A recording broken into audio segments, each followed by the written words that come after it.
Hey guys, welcome back to the channel. This is Moneyman Majid. My name's Majid. This is my channel. So today I was going for a walk and I wanted to make a video about 2021 and what can we do to make 2021 one of our best years ever. This is a little cold evening in San Diego. Where I'm walking is right along Mission Bay next to SeaWorld. It's a little cool, it's a little windy. Bear with us with the wind. Just bear with me as I'm formulating my thoughts. I didn't really have a plan around this video. It's kind of be whatever just comes to my head. I'm gonna be sticking it over here. We actually got a little rabbit over here. That's cute. It's funny. I'm from Minnesota originally. I grew up in the negative temperatures where it snowed for 6 months, and now when it's 50 degrees, I complain that it's cold. I grew up in the wrong state. Go figure. So let's talk about 2021. Now, people are saying they can't wait until 2020 gets over. They're like, oh, once 2021 comes, it's gonna fix all the problems. 2020's been the worst year ever. I can't wait for it to end. If there's anything bad that came out of 2020, it's everything. And if there's anything good that comes out of 2020, it's 2021. Like, in my opinion, it's perspective.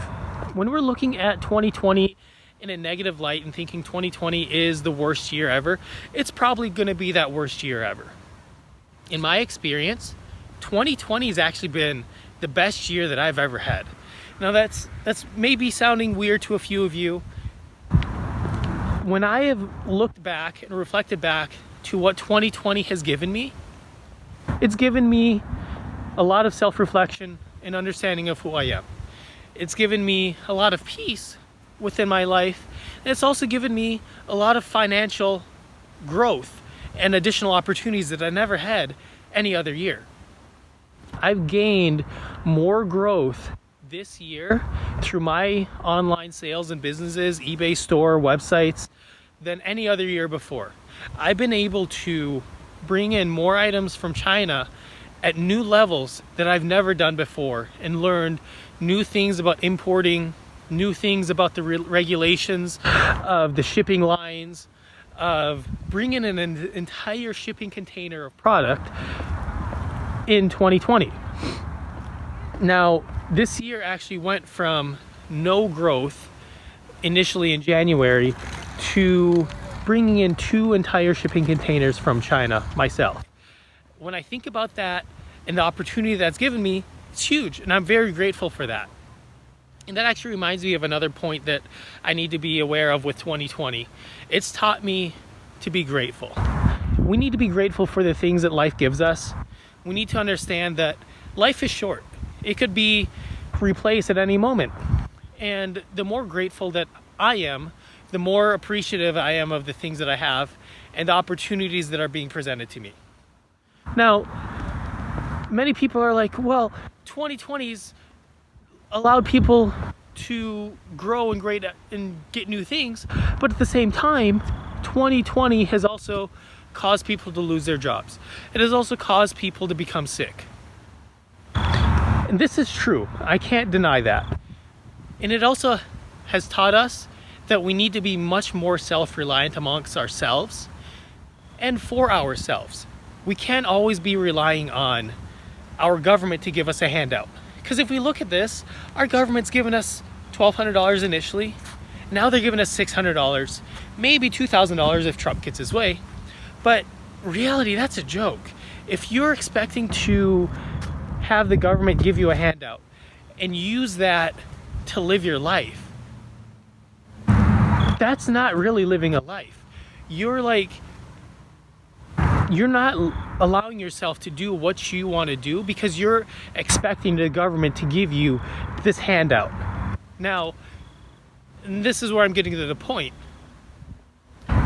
When you are self-reliant and you have your own business and you have your own side hustles or your own cash flow, that if you lose your main 9-to-5, you are self-reliant amongst yourself still. You don't need Uncle Sam to say, oh, John, oh, Majid, oh, whoever you are, here's $600. Go do what you want to do with it.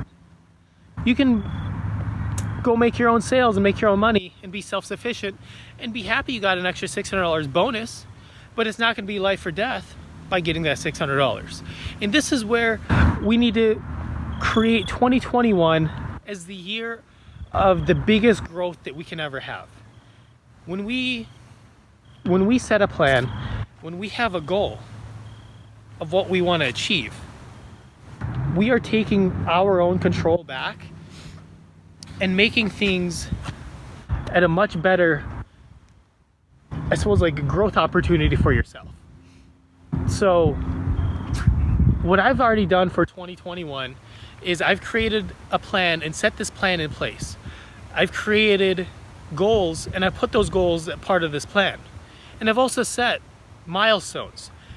These milestones are places that I want to achieve this level of growth or this number of sales or this level of dollars by this time frame. And then also I have flexibility built in there. Flexibility is one of the biggest key factors as to whether you're going to be successful or not. If you're not flexible, if you don't have the ability to pivot, you're going to run into so many roadblocks and you're going to lose motivation because you don't have that ability to be flexible and you don't have that ability to pivot. Pivoting, it's just like when you're driving around and you get lost. Do you just turn around and go home? Do you pull out a map? Do you ask somebody for directions? What do you do? These are areas of opportunities where you can pivot and you can get to that destination that you're trying to get to. When you realize that you're in control of all of this, when you're in control of your own destiny, you're not relying on anybody else, you get much more freedom. When I've gotten the ability to be in control of my own destiny, when I have the chance, which I have now, to be in control of what I'm going to be doing on a daily basis, I have much more freedom, much more peace, and just much more happiness in general. And I want all of that for all of you.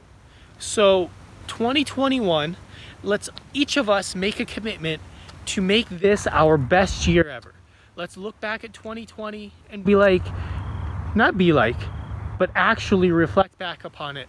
And let's look at the good things. There are bad things that 2020 gave us. That doesn't make everything bad about the year. Perspective back upon the good things and the bad things. What has 2020 given you that's good? Look at that and appreciate that. Be grateful for that.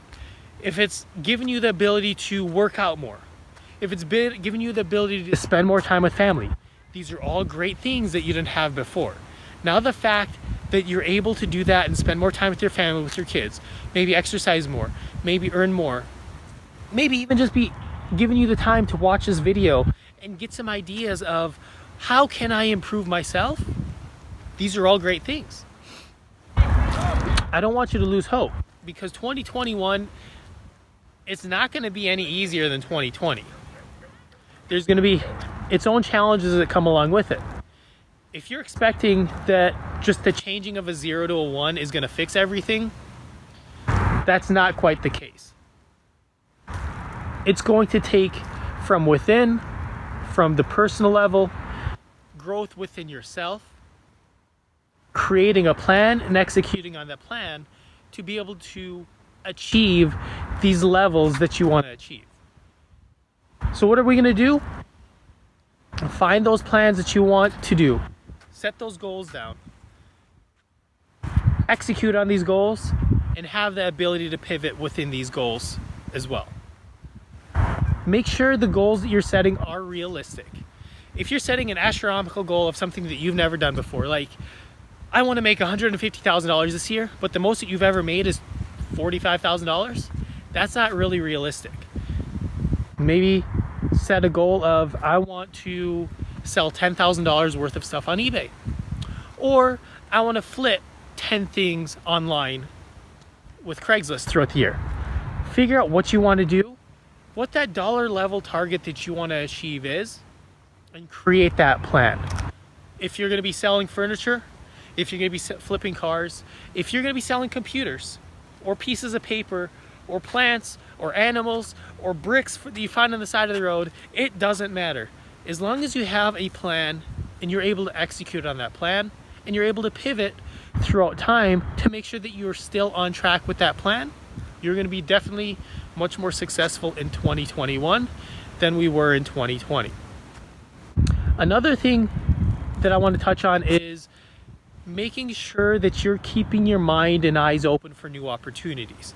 There's always an opportunity for growth wherever you are in this world. In down times is where people find the most success, when they're looking for it. If we look back at 2008 during the housing crash, people that saw the opportunity and people that had the capability to make money at that time or had finances, they made the most money because they were able to buy houses on the cheap. It's the same thing now. This is a little bit different model than buying houses on the cheap, but there's still the most opportunity that anybody can experience in a down market. Now, the stock market definitely has not crashed right now. It may in the near future. Keep your eyes out for that, because if that does crash, we will see so many areas of opportunities to grow. Look for those sectors that people are finding challenges in. And then if you're able to present and if you're able to create a product or a service that helps people in those challenging situations, it's going to help you grow yourself. If you're helping people and that value commands a dollar value, you're willing to earn money, but you're still helping people. It's not a bad thing to charge money to be able to help people. If you're improving somebody's life and they're willing to pay you for it, it's not bad. If you have a product, if you're importing a product, if you're creating a product that somebody else wants and it makes their lives better, don't be ashamed to charge something for it. Be happy that you can do that. The key of this is taking chances helps you grow, as well as helps things become better. In general though, I guess this video has kind of been rambling on now for a couple minutes. I'm not going to continue rambling. So in order to summarize things up and finish this video out, let's make 2021, and let's make a goal of making 2021 our best year ever. Let's set these realistic goals. Let's set proper expectations for ourselves. Let's have that ability to pivot. Now, if we can pivot, we can grow, and we can make 2021 the best year. Let's look back at 2020, realize that a lot of it is about perspective, that great things came out of 2020, that great things are going to be moving forward from here on out, and let's ring in the new year with a bang. Thank you everybody for watching. I appreciate everybody that's came and joined us on this journey so far, all of the subscribers, all of those thumbs ups, and all those comments down below. It really does help me figure out what to talk about in future videos, and it also just helps me figure out where are my areas of opportunity, what I'm doing wrong, what I'm doing great, and how I can continue to improve and make some great content for all of you. This is a new journey for myself as well, and having that support definitely is helpful. So I really do appreciate all of that, and we'll catch you in a future video. Thank you. Thank you so much for watching today. If you've liked what we've talked about, give us a thumbs up. It really helps us with the YouTube algorithm. If there's anything else you want us to talk about, if there's any topics that you would like us to discuss, put those in the comment section down below. We'll be collaborating together with you and hopefully be making some of those in future videos. Looking forward to those conversations.